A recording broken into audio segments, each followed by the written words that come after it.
다 같이 온 마음과 정성을 모두어 하나님께 예배드리겠습니다. 기도하겠습니다. 온 우주와 천지와 만물과 그 가운데 만물을 지으신 창조주 아버지 하나님, 이 시간에 저희들이 하나님 앞에 나와 예배 드리오니 저희들의 예배를 받아 주시옵소서. 이렇게 하나님 앞에 나와 예배 드릴 수 있는 특권을 주심을 감사드리며 우리 주 예수 그리스도로 말미암아 하나님 앞에 담대히 당당히 나와 예배할 수 있게 해주신 것을 감사드립니다. 저희들이 죄를 자백할 때 저희의 모든 죄를 사해 주시고 저희를 정결케 해주시는 예수 그리스도의 십자가의 보혈을 인해서 감사를 드리며 예수님의 부활로 말미암아 저희들이 산소망을 가지게 해주심을 감사드립니다. 이 시간에 저희들의 마음을 겸손하게 하시고 낮추어 주셔서 하나님 앞에 진정과 신령으로 예배할 수 있게 성령님께서 도와주시옵소서. 우리 주 예수 그리스도의 이름으로 기도하옵나이다. 아멘. 찬송가 546장 주님 약속하신 말씀 위에서 하시겠습니다.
오늘 성시교독은 52번 시편 119편입니다. 청년이 무엇으로 그 행실을 깨끗하게 하리이까? 주의 말씀만 지키를 따름이니이다.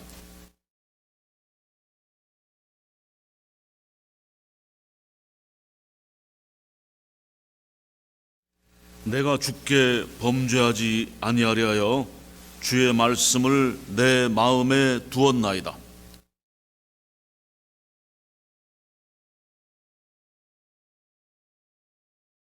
내가 주의 법도들을 작은 소리로 읊조리며 주의 길들에 주의하며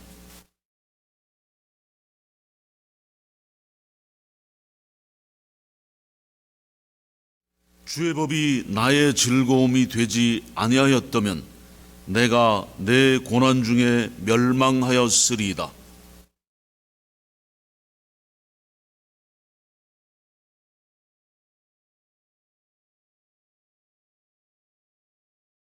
나는 주의 것이오니 나를 구원하소서. 내가 주의 법도들만을 찾았나이다.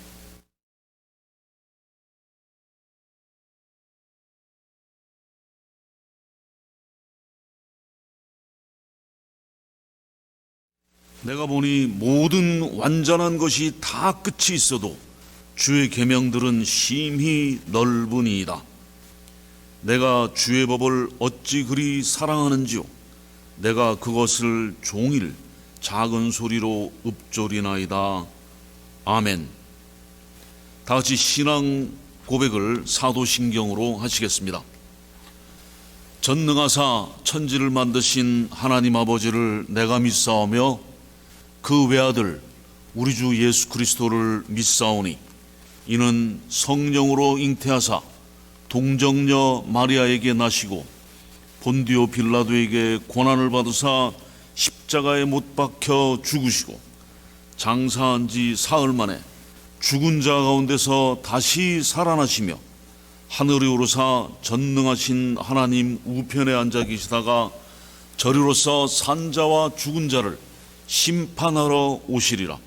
성령을 믿사오며 거룩한 공회와 성도가 서로 교통하는 것과 죄를 사하여 주신 것과 몸이 다시 사는 것과 영원히 사는 것을 믿사옵나이다.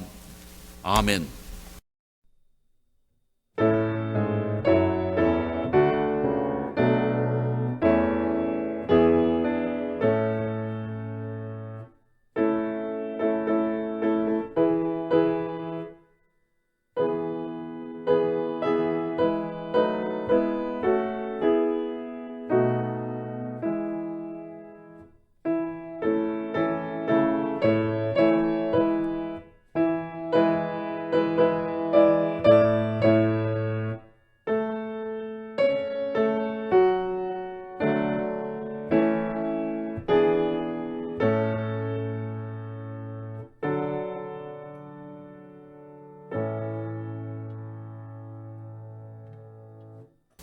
오늘 주신 하나님 말씀은 시편 19편 7절부터 14절입니다. 여호와의 율법은 완전하여 영혼을 소생시키며 여호와의 증거는 확실하여 우둔한 자를 지혜롭게 하며 여호와의 교훈은 정직하여 마음을 기쁘게 하고 여호와의 계명은 순결하여 눈을 밝게 하시도다. 여호와를 경외하는 도는 정결하여 영원까지 이르고 여호와의 법도 진실하여 다 의로우니 금 곧 많은 순금보다 더 사모할 것이며 꿀과 송이꿀보다 더 달도다. 또 주의 종이 이것으로 경고를 받고 이것을 지킴으로 상이 크니이다. 자기 허물을 능히 깨달을 자 누구리요? 나를 숨은 허물에서 벗어나게 하소서. 또 주의 종에게 고의로 죄를 짓지 말게 하사 그 죄가 나를 주장하지 못하게 하소서. 그리하면 내가 정직하여 큰 죄과에서 벗어나겠나이다. 나의 반석이시오 나의 구속자이신 여호와여, 내 입의 말과 내 마음의 묵상이 주님 앞에 연락되기를 원하나이다. 아멘.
오늘 우리가 묵상해 볼 말씀은 시편 19편인데요.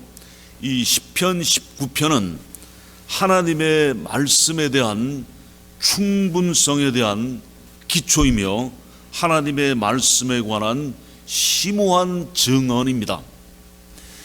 이 시편 19편은 하나님의 말씀의 충분함, 하나님의 말씀의 충분함을 선포하며 또 왜 충분한 하나님의 말씀이신지를 그 이유를 제시하고 있습니다.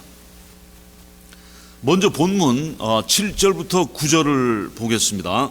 7절부터 9절은 여호와의 율법은 완전하여 영혼을 소생시키며 여호와의 증거는 확실하여 우둔한 자를 지혜롭게 하며 여호와의 교훈은 정직하여 마음을 기쁘게 하고 여호와의 계명은 순결하여 눈을 밝게 하시도다.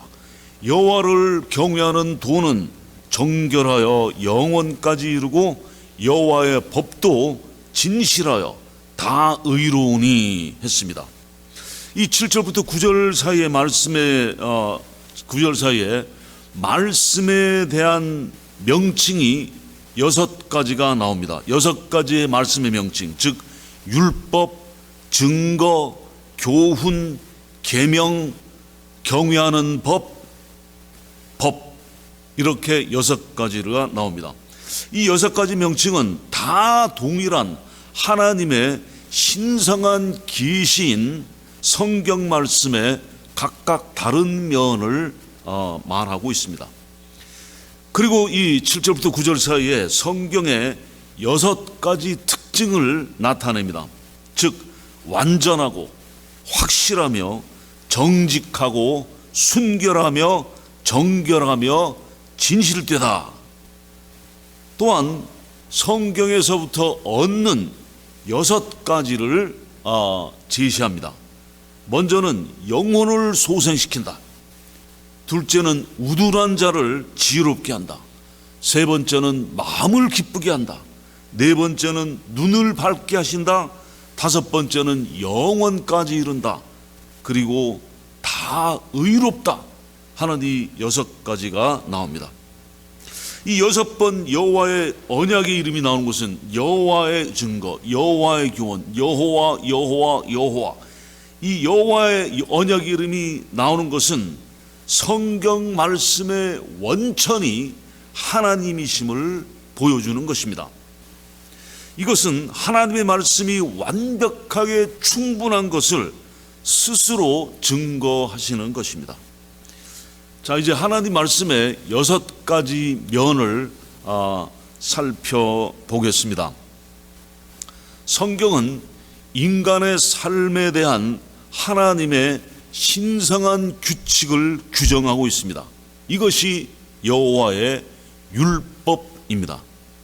로마서 7장 12절에는 율법은 거룩하고 계명도 거룩하고 의로우며 선하도다 했고요. 에스라 7장 10절에서는 에스라가 여호와의 율법을 연구하여 준행하며 율례와 규례를 이스라엘에게 가르치기로 결심하였더라 하였습니다. 이 성경은 제안하는 말이 아닙니다. 또 건의하는 말도 아니고 또 의견을 제시하는 말도 아니고 어떤 감상적인 생각도 아닙니다. 성경은 창조주 여호와 하나님께서 인간의 삶에 있어서 무엇이 올바르고 무엇이 가장 좋은지를 알려주시는 말씀입니다. 다시 본문 7절에 여호와의 율법은 완전하다고 했습니다. 여호와의 율법은 완전하여, 여기서 완전하다는 의미는 인생의 모든 면을 하나도 빠짐없이 다 다루신다 하는 의미입니다. 완전하게 우리의 인생의 모든 면을 다 다루시는 것이 하나님의 말씀입니다. 그래서 하나님 말씀에는 인간이 살면서 가져야 할 필요한 모든 것을 빠짐없이 완전히 담고 있습니다. 그리하여 영혼을 소생시키는 능력이 있습니다. 소생시킨다, restore.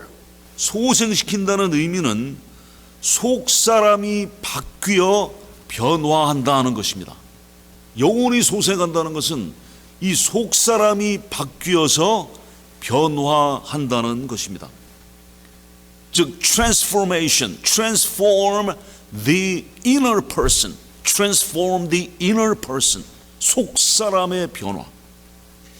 베드로전서 1장 23절에는 너희가 거듭난 것은 썩어질 씨로 된 것이 아니요 썩지 아니할 씨로 된 것이니 살아있고 항상 있는 하나님의 말씀으로 되었느니라 했습니다. 이 하나님의 말씀이 우리가 새롭게 태어나게 하며 우리의 속사람을 변화시킵니다. 로마서 1장 16절은 이 복음은 모든 믿는 자에게 구원을 주시는 하나님의 능력이 됨이라.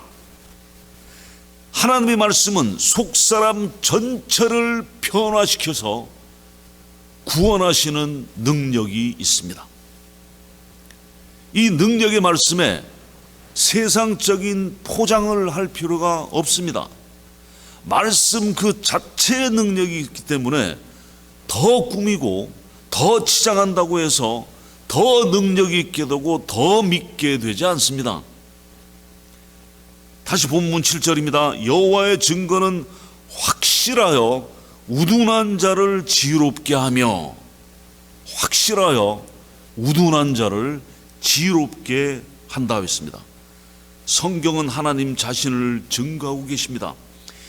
여러분이 성경을 연구할 때 성경의 각 부분에서 하나님에 대해서 나타난 것이 무엇인지를 찾아야 합니다. 그래서 하나님을 더 알아가게 됩니다. 우리가 하나님을 더 알아가게 되는 유일한 길은 하나님의 말씀을 연구하는 길입니다. 제가 가끔 한국에서도 그렇고 한국에 가면 또 미국에서도 기독교 서점을 간혹씩 들르게 됩니다. 그런데 그 가서 책들을 둘러보면 신뢰하지 못할 많은 종교 서적들이나 또는 신앙 서적들이 있는 것을 발견합니다. 그리고 만일 추천할 만한 신앙 서적이라 해도 그것은 필수 영양분을 주는 주식이 아닙니다. 거기에 우리의 신앙을 다 의존할 수가 없습니다. 그러나 신구약 성경은 확실한 하나님의 말씀입니다. 그것은 우둔한 자, 즉 어리석은 자를 지혜롭게 합니다. 여기서 어리석다라는 단어가 나오는데 이 어리석다는 단어는 잠언에 여러 번 나옵니다. 어리석은 자, 어리석다.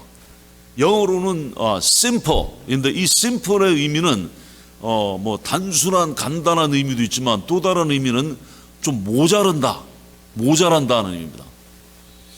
우리가 그 전라남도나 또 경상도에서 쓰는 그 사투리인지 아니면 다 쓰는 말인지 모르겠지만 모질이란 말이 있죠. 이 모질이가 simple, 단순하다, 약간 어리석다, 덜 떨어졌다는 의미입니다.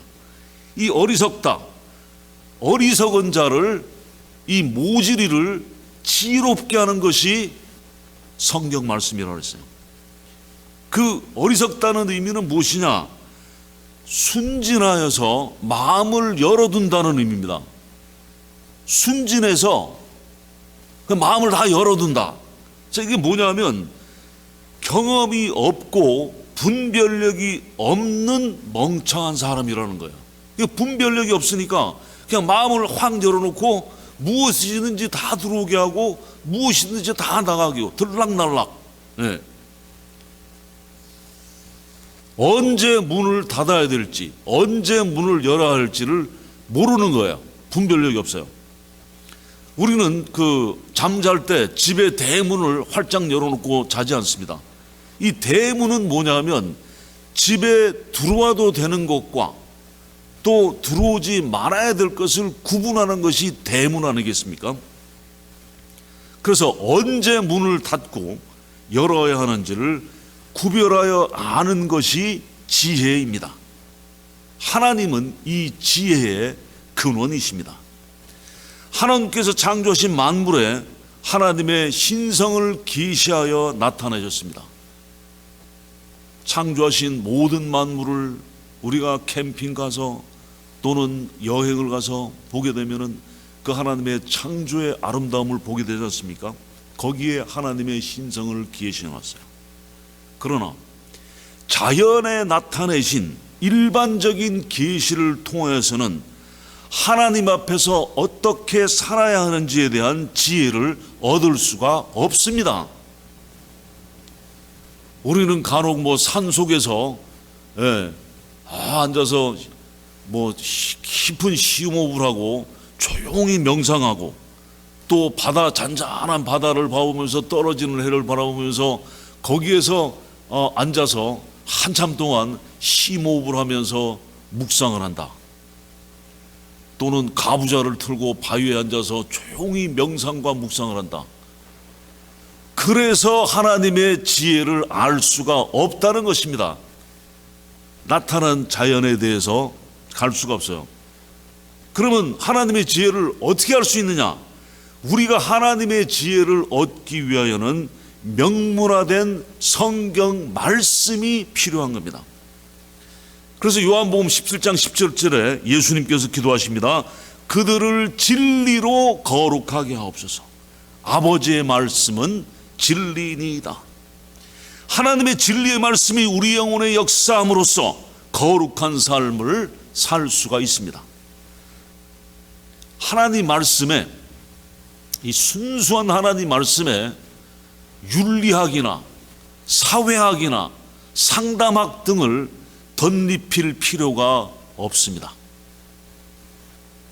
그래서 설교자는 하나님의 말씀을 전하고 하나님의 말씀을 선포하는 것입니다. 설교는 사회심리학이나 상담학이나 윤리학 등을 소개하고 또 잡지, 여러 가지 그 신앙 잡지나 잡지들이 나오는 아주 감동적인 이야기를 전하는 것이 아닙니다. 오직 하나님의 말씀만이 죄인을 전적으로 변화시킬 수 있는 능력이 있습니다. 하나님의 말씀이 지혜를 주어서 거룩한 삶을 살게 합니다. 이제 본문 8절에는 여호와의 교훈은 정직하여 마음을 기쁘게 하고, 하나님의 말씀이 정직하다. 이것은 무슨 말씀이냐면 하나님의 말씀이 올바른 길이라는 거예요. Right path, 올바른 통로, 길이다. 그 안에서 걸어가야 할 올바른 교리, 올바른 신학의 길을 나타내 보이십니다. 올바른 교리와 올바른 신학은 매우 중요합니다. 시편 119편 105절에 주의 말씀은 내 발의 등이요 내 길의 빛이니이다. 내 발의 등, 바로 앞에 매일매일 우리가 살아가야 할 말씀도 내 발의 등이 되는 것이 하나님 말씀이고, 내 길의 저 끝까지 내 인생의 길에 빛을 비추시는 것도 하나님의 말씀입니다. 이 말씀이 마음을 기쁘게 한다 그랬습니다. 우리가 삶의 참 기쁨을 원한다면 성경의 길을 따라 걸어가면 됩니다. 요한일서 1장 4절입니다. 우리가 이것을 쓰면 우리의 기쁨이 충만하게 하려 함이라. 이것을 성경 말씀의 기록 목적은 우리 안에 기쁨이 넘쳐나도록 하는 데 있습니다. 요한이 쓴 것은 무엇입니까? 예수 그리스도에 관한 교리를 쓴 것입니다. 요한 1서, 요한 2서, 요한 3서, 요한복음.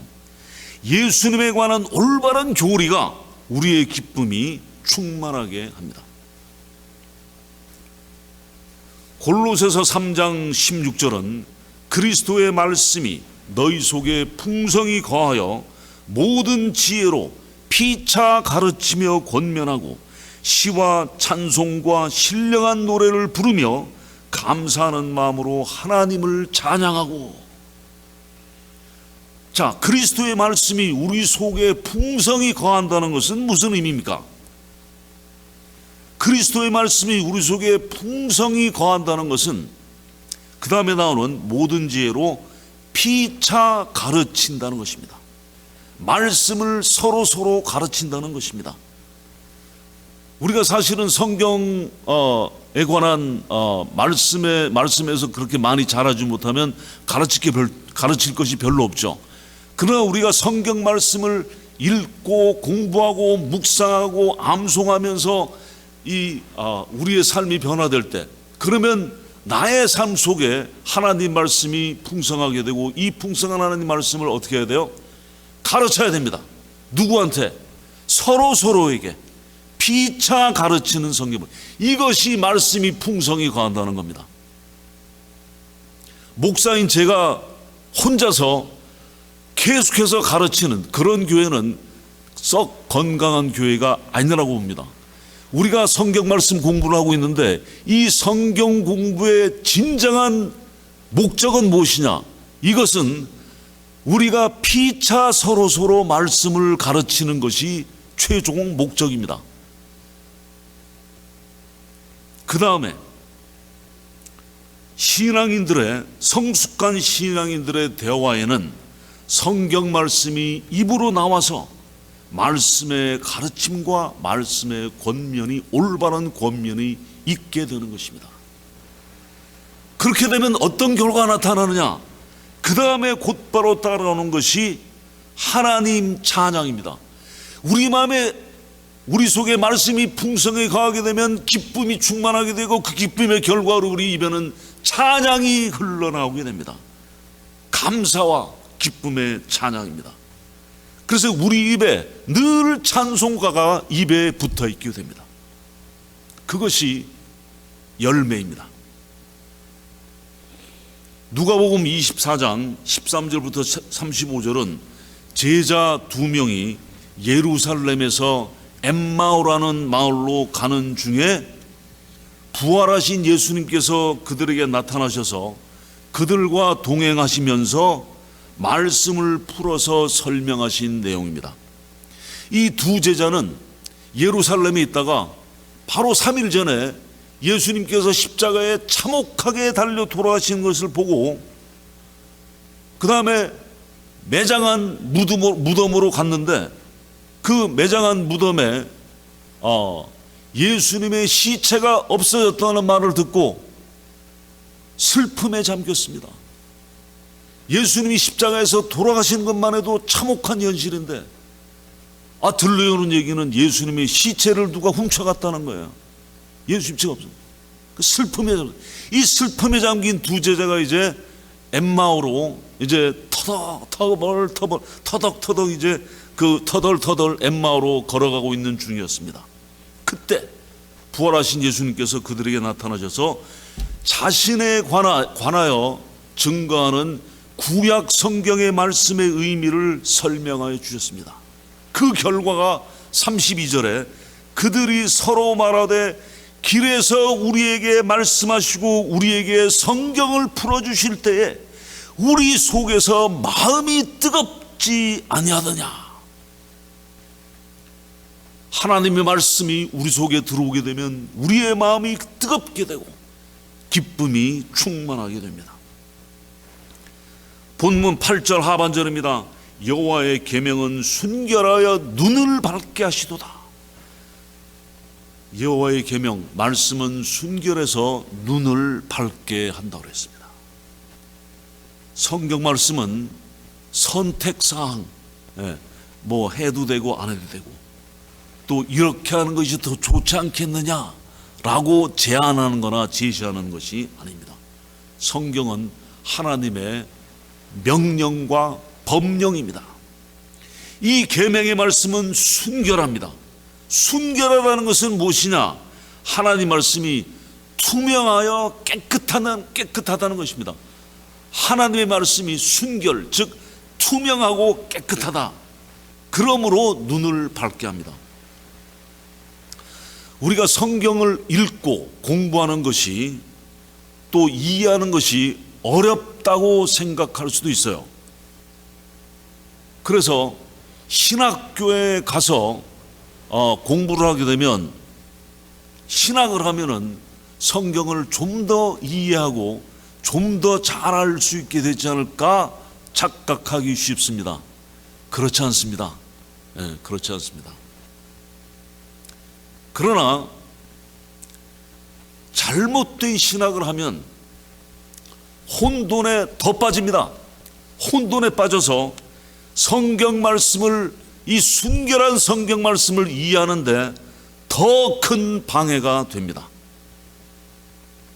성경은 이해하기 어렵도록 쓰신 책이 아닙니다. 하나님의 말씀은 깨끗하고 투명하기 때문에 있는 그대로 받아들이면 쉽게 이해가 되는 책입니다.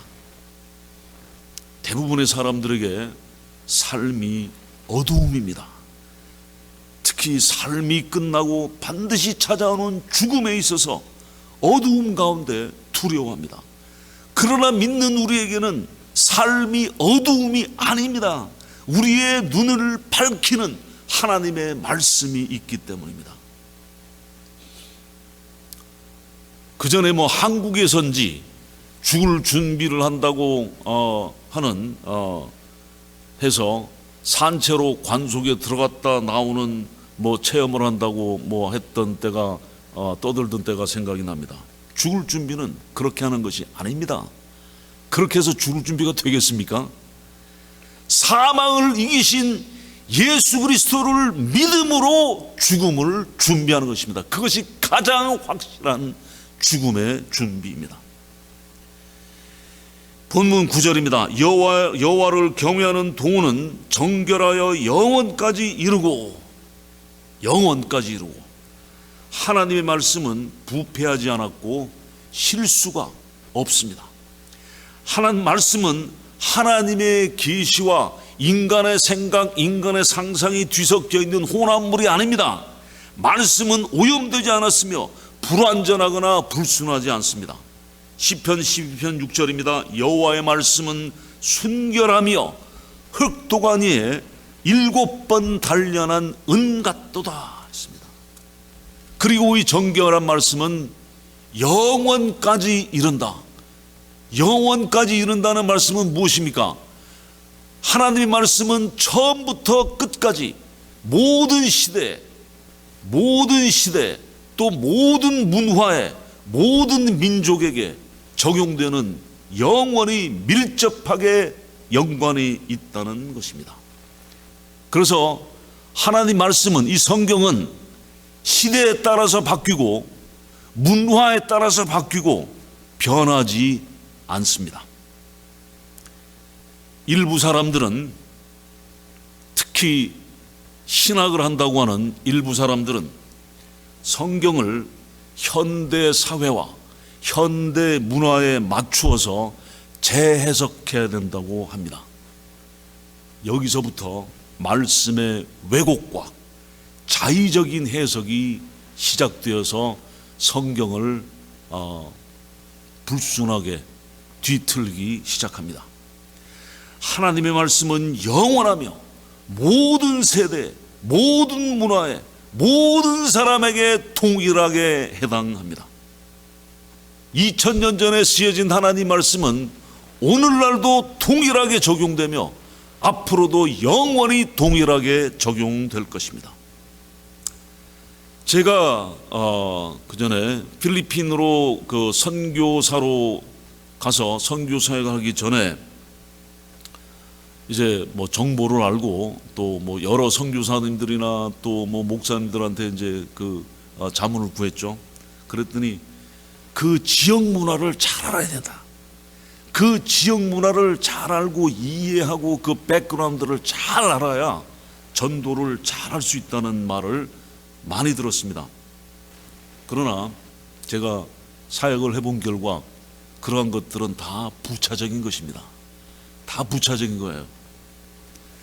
다른 나라, 다른 민족, 다른 문화에 복음 전하는 일에 여러 가지 고려사항이 있어야만 되는 것처럼 생각하기 쉬운데, 그러나 세계 어느 곳으로 가든지 모든 사람, 모든 문화에 해당하는 복음을 전하고 성경 말씀을 가르치면 됩니다. 거기서 성경 말씀을 그 문화에 바꾸고 복음을 그 문화에 바꾸고 하는 일은 있을 수가 없습니다.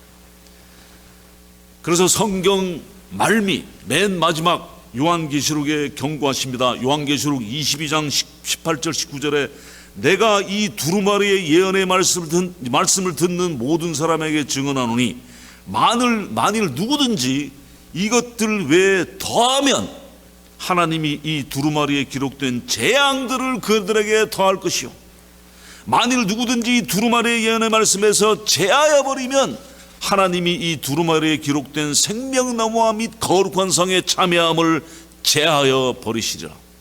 말씀에 더하거나 빼지 말라는 것입니다. 완벽하게 충분한 하나님의 말씀입니다. 그리고 이 말씀은 우리를 정결하게 합니다. 본문 12절 13절입니다. 자기 허물을 능히 깨달을 자가 누구리요 나를 숨은 허물에서 벗어나게 하소서.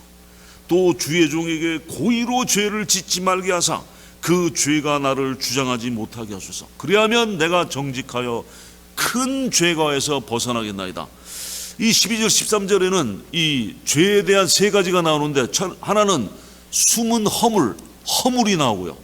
두 번째는 고의로 범하는 죄, 고범죄, 고의적으로 범하는 죄가 나오고, 세 번째는 큰 죄가 나옵니다.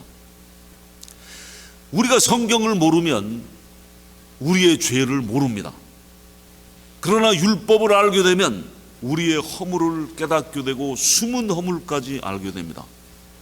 그리고 나 자신을 지배하는 고의로 범하는 죄를 깨닫게 되어서 그 죄에서 벗어나게 됩니다. 그리고 세 번째 큰 죄가에서도 벗어나게 된다는데, 이 큰 죄가는 무엇이냐면 가장 큰 죄는 믿음을 버리는 것이고 하나님께 뻔뻔하게 대놓고 하나님을 반역하고 복음을 거부하는 것입니다. 말씀이 이 큰 죄가에서 벗어나게 합니다. 무엇이 우리를 죄에서부터 보호합니까? 시편 119편 11절에 내가 주께 범죄하지 아니하려 하여 주의 말씀을 어디에 두었다고요? 주의 말씀을 내 마음에 두었나이다. 주의 말씀을 내 책상 위에 두었나이다. 주의 말씀을 내 책꽂이에 두었나이다 아니죠. 주의 말씀을 어디에? 내 마음에 두었나이다. 여호수아 1장 8절은 말씀합니다. 이 율법책을 내 입에서 떠나지 말게 하며 주야로 그것을 묵상하여 그 가운데 기록한 대로 다 지켜 행하라. 그리하면 내 길이 평탄하게 될 것이라. 내 길이 형통 성공하리라. 여호수아는 하나님의 말씀을 우리 입에서 떠나지 말게 하고 밤낮으로 묵상하면 영적인 성공이 있을 것이라고 합니다. 하나님의 말씀으로 말하며 하나님의 말씀을 묵상하면 주님께서 기뻐하십니다. 나의 기도와 나의 헌신은 무엇이 되어야 하느냐? 14절에 나의 반석이시오 나의 구속자이신 여호와여, 내 입의 말과 내 마음의 묵상이 주님께 연락되기를 원하나이다. 주님께 기쁘시게 받게 되기를 원하나이다. 우리 입의 말에 우리 마음의 묵상에 주님 말씀이 넘쳐나도록 우리가 해야 되겠습니다. 기도하시겠습니다. 하나님 아버지 은혜를 감사합니다. 하나님께서 하나님의 말씀으로 친히 증거하시고 이 놀라운 하나님 말씀을 저희들에게 허락해 주시고 저희의 눈을 열어서 주님의 법에 이 놀라운 것들을 보게 해 주신 것을 감사드립니다. 우리가 하나님 말씀을 저희의 입에 두며 또 마음에 두며 또 밤낮으로 묵상하여 하나님의 놀라운 축복을 받고 하나님을 더 알아가고 하나님께 더 가까이 갈 수 있도록 축복하여 주시옵소서. 우리 주 예수 그리스도의 이름으로 기도하옵나이다. 아멘. 이제 봉헌송 1장을 하시면서 준비하신 헌금을 하시겠습니다.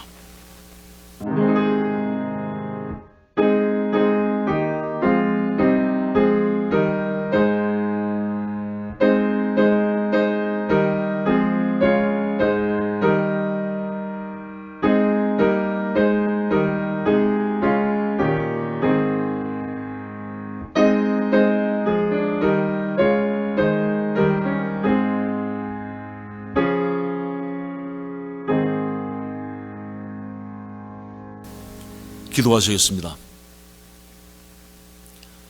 하나님의 말씀으로 천지를 창조하시고 이 능력의 말씀으로 오늘 하루도 인도하시고 저희의 일생을 인도하시고 비추시는 것을 감사드립니다. 이 시간에 저희가 가진 모든 것이 주님의 것이오나 저희들의 재물을 허락하신 재물의 일부를 하나님께 드리오니 받아 주시옵소서. 인색함으로나 억지로 하는 것이 아니라 즐겨 하나님께 드려서 하나님께 사랑받는 저희가 되게 하여 주시옵소서. 이 물질이 쓰이는 곳에 하나님의 말씀이 복음이 전파되게 하여 주시옵소서. 그래야 하나님께서 영광 받아 주시옵소서. 감사하신 예수님 이름으로 기도하옵나이다. 아멘. 알리는 말씀입니다. 우리 계속해서 우리 교회 영적인 부흥과 성장을 위하여 기도합시다. 코로나 바이러스 사태가 이제 빨리 정리되어서 우리가 대면하여 서로 교제를 나누기를 바랍니다. 오늘의 묵상 고린도전서를 계속하고 있습니다. 오늘의 묵상으로 하루를 시작합시다. 오늘은 3월 7일 오늘은 전교인 줌 미팅이 있습니다. 오전 11시입니다. 지난달에 할 때 소식을 못 들은 분이 몇 분 계시다고 해서 제가 저도 하지만 속장님들께서 각 속원들에게 개인적으로 알려주시기 바랍니다. 제가 이메일과 또 카톡과 또 메시지와 모든 것을 다 동원해서 저도 많이 다 드리겠습니다. 잠언 읽기 운동을 계속하고 있습니다. 매일 그 날짜의 장을 읽고 한 구절을 카톡에 올리시기 바랍니다. 한국어 성경 공부 매주 토요일 7시, 영어 성경 공부 또 주일 9시, 아침 9시에 있습니다. 다음 주일 3월 14일은 이제 일광 절약 시간이 시작됩니다. 그래서 주일 3월 14일 주일 오전 새벽 2시가 이제 새벽 3시로 이제 되는 거죠. 기억하시고 착오 없으시기 바랍니다. 이제는 우리 주 예수 그리스도의 은혜와 하나님 아버지의 놀라우신 사랑과 성령님의 감화, 감동, 임재, 인도하심의 역사가 하나님 말씀이 충만하여 하나님께 영광을 돌리고자 하는 우리 모두에게 영원히 함께 하시기를 간절히 축원하옵나이다. 아멘.